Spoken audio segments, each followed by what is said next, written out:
345,000 ang ipon ng isang OFW na bigla na lang nawala sa kanyang online bank. Pang tuition fee ng kanyang anak. Paano nangyari yun? Masakit. Ubus lahat.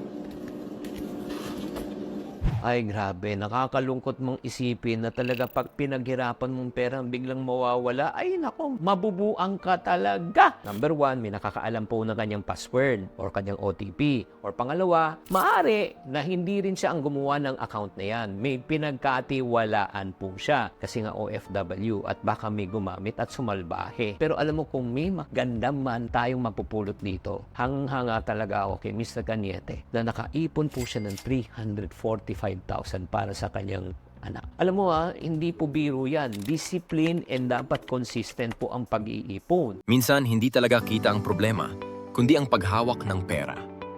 Kung nais mong gumaling sa pagbabudget, magnegosyo at pag-iipon, basahin mo muna ang Iponaryo Kit ni Chinky Tan. May step-by-step guide ito para turuan kang magplano, mag-budget at palaguin ang iyong ipon. Type Ipon 1.